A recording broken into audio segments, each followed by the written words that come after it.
about to go through. And on that note, could I invite the Chair of Waipapa Papanui-Innes Community Board to come forward.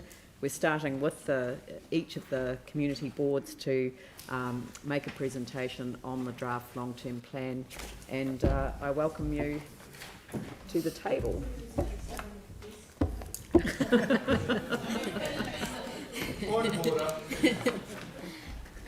Yanni, did you want to interrupt at this point? Well, no, I didn't. But just like normally when we start a hearing, we'd have a chance to ask the staff questions. So I just wanted to check in terms of the process when you want that to happen. Can we just put that to one side at the moment? I'm just invited the person to make the presentation.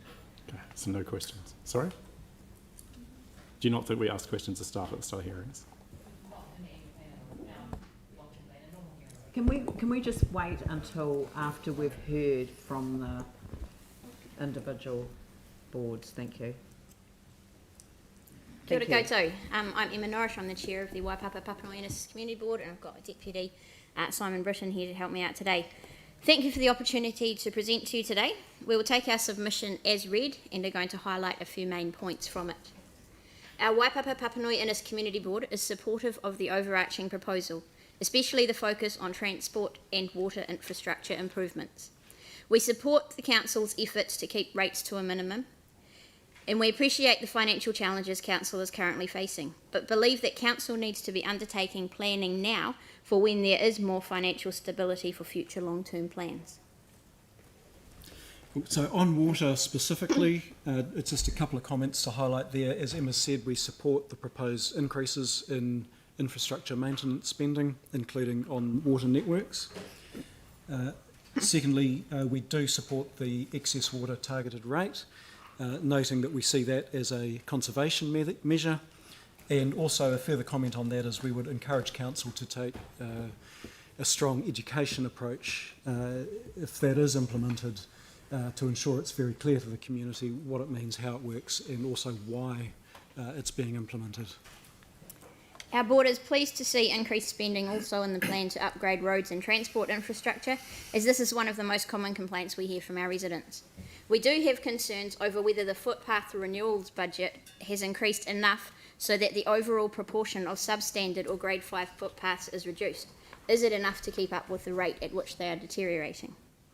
We are very supportive of the focus on safety for our transport network, and for this reason would like to see some projects in our area prioritised due to safety concerns. So in the Papanui area in particular, there's been increased demand on the traffic network due to developments in the area.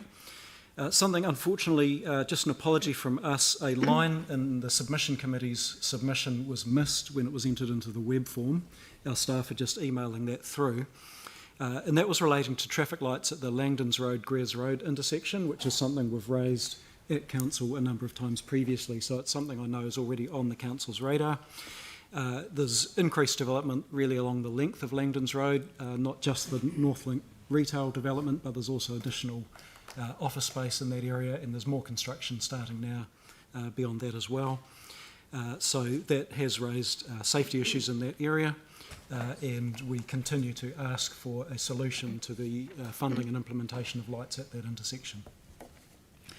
Secondly, Northgate Road corridor improvements, which is a funded project in the LTP. We would request there's a bring forward of the spend on Northgate Road, and the rationale for that is there's two significant developments that have been consented on what's currently the foodstuff site, which is at the intersection of Northgate Road, Main North Road, QE2 Drive.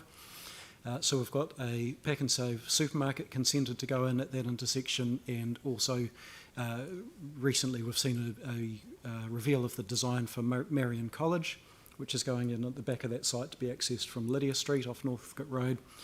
And we can see both of those further exacerbating what's already a very, very high traffic area. So we would ask that what's already in the capital program be pulled forward to align with the implementation of those new developments. Thirdly, the Greers Road, Northgate Road, Sawyers Arms Road intersection. We're supportive of that project. Again, it's a funded project in the LTP. What we are really keen to see as a board is for that to continue to be aligned with other developments in the area, including, of course, the upgrade to Northgate Road, and also the Wheels to Wings cycleway for Hereward Road, the traffic patterns across Hereward Road and Sawyers Arms Road are likely to be impacted by the implementation of that project at the Greers Northgate Sawyers corner. So, yeah, keen to see those joined up thinking across those projects and the timing of implementation of them. Our board is supportive of the way the proposal gives people better options for getting around our city, and also the need to lower carbon emissions from transport. For these reasons, we would like to see the retention of the Wheels to Wings cycleway where it currently sits in the long-term plan. We're also particularly supportive of the completion of the Northern Line cycleway, including the safe crossings at Langdons and Hereward Roads. This existing part of the cycleway is heavily used by school students, and there are currently real safety issues around these two crossings. The missing link on this cycleway between Tuckers Road and Starricks Road also needs to be a priority, as many people, including primary school students, are currently using a track in the grass alongside the railway line. We would also like to note the importance of the local cycle connections alongside these major cycleways, and would support bringing funding for these forward in the long-term plan. Another project that's currently funded in the plan is the Belfast Park Cycle and Pedestrian Rail Crossing. This is to provide some improved access and safe access for all road users, pedestrian cyclists, etc., for new housing developments that have been taking place and are continuing to be opened up east of the railway line in the Belfast area. At the moment, there are road links.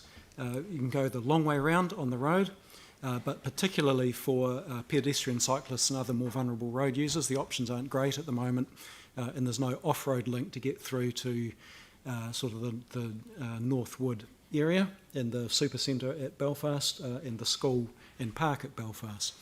That has, it's sitting in the LTP. There's been some ongoing conversations, we know, between Council and KiwiRail in relation to the location and design of that project, and we continue to highlight the importance and I guess growing urgency of getting that project delivered. Finally, on transport, we emphasise the importance of sustaining the ongoing funding that is being budgeted for transport works downstream of the Christchurch Northern Corridor. There's money on budget for a number of years following completion of the project to deal with the ongoing effects and the developing effects of increased traffic in that downstream area, and it's important to the board for that to continue to be held in budget for the benefit of the community. Moving now on to facilities. In the last long-term plan in 2018, funding for a new community facility on the site of the old Shirley Community Centre at 10 Shirley Road was removed, and our board requests the reinstatement of this funding in this current long-term plan. We're not asking for a like-for-like replacement facility or something on the scale of what has been built to replace many other community centres around the city, but would like to see funding for our facility on the site. We support the proposal that's in the LTP for development of a youth facility in the Papanui Redwood area. That's currently sitting rolled up within a larger budget item, and our request in this LTP process is just for that to be split out so it can be clearly identified, the community can see very clearly what's being committed and when they can expect to see development starting there. The Council's Community Facilities Network Plan has identified a gap in the network in the northern part of our area, and we've also heard from the Redwood community about the lack of a community meeting space in the area. The Community Facilities Asset Management Plan from December 2020 notes that provision has been made outside of this long-term plan for a facility in this part of the city, but we would request that budget be included in this long-term plan for a feasibility study on this. And then finally, under facilities, there are some proposed operational expenditure changes which the board is concerned about. Those are the proposal to discontinue the mobile library service, and we would ask the council to consider to find options to be able to continue that service. Secondly, proposed reduction in library opening hours, and we would be looking for some more engagement with communities that would be impacted by that. And finally, we don't support any reduction in education programs at the City Art Gallery. And finally, our board is strongly opposed to any cuts to the Strengthening Communities Fund. This fund should be seen as an investment, not a cost. Funding community groups ultimately saves the council expenditure in social support and community upkeep. We would like to note that the circumstances behind last year's one-off increase to this fund still exist in our communities, and the demand for the fund still remains high. And that's all. Is there any questions? Thank you. Questions? Jimmy Chen. One question on the 1.7 other facility. You mentioned earlier, particular, would like to council consider reinstatement funding for community center on your 10 Shelley Road. But you request council, for your activation budget for the site, how much you bring forward to the first year, 2021-22, how much percentage will be the rates, the impact? I'm not sure what the percentage impact would be. The activation budget is small. The activation is a small budget. It's currently in there, further out, and we would like that brought forward, so that something can happen on the site in the meantime until some sort of facility can be built there. So whatever it is that's in the budget, in Yes. the future, you just want it brought back Yes. a year. Yeah. Going forward, the first year. Yeah. Am I right? Yes. Okay, thank you. Okay, well, we've come to the end of the 10 minutes, so thank you very much for coming today. And I mean, it's really good to see the depth of submissions that you've obviously put a lot of time into, so thank you. Thank you. Thank you.